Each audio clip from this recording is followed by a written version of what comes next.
BNP নেতা ইশরাক হোসেনকে ঢাকা দক্ষিণ সিটি কর্পোরেশনের ডিএসসিসি মেয়র পদে বসানোর দাবিতে দ্বিতীয় দিনের মতো অবস্থান কর্মসূচি পালন করছে বিক্ষোভকারীরা। আজ বৃহস্পতিবার আন্দোলনকারীরা নগর ভবনের সব গেটে তালা ঝুলিয়ে দিয়েছে। এদিকে আন্দোলনের কারণে গুলিস্তান মাজারের দিক থেকে বঙ্গবাজার অভিমুখী সড়কে দুই পাশে যান চলাচল সম্পূর্ণরূপে বন্ধ হয়েছে। জানা গেছে, বৃহস্পতিবার দুপুর 12টা পর্যন্ত স্থায়ী সরকার, পল্লী উন্নয়ন ও সমবায় মন্ত্রণালয়ের কর্মকর্তা সহ ডিএসসিসির বিভিন্ন বিভাগের কর্মকর্তা কর্মচারী নগর ভবনে প্রবেশ করতে পারেনি। এছাড়া নগর ভবনে 12 তলায় স্থায়ী সরকার মন্ত্রণালয়ের কার্যক্রমও বন্ধ রয়েছে।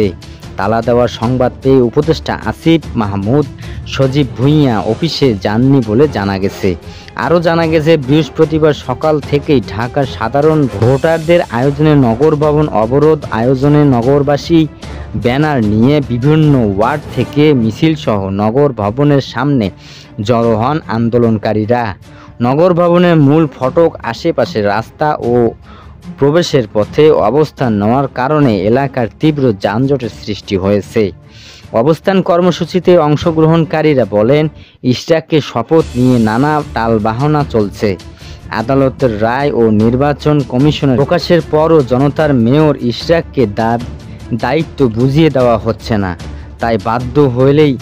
তাই বাধ্য হয়ে লাগাতার অবস্থান কর্মসূচি চলছে। গত 27শে মার্চ বিএনপির পররাষ্ট্র বিষয়ক কমিটির সদস্য ইশরাক হোসেনকে ঢাকা দক্ষিণ সিটি কর্পোরেশনের মেয়র ঘোষণা করে রায় দেন ঢাকার প্রথম যুগ্ম জেলা জজ ও জাতীয় নির্বাচনী ট্রাইব্যুনাল।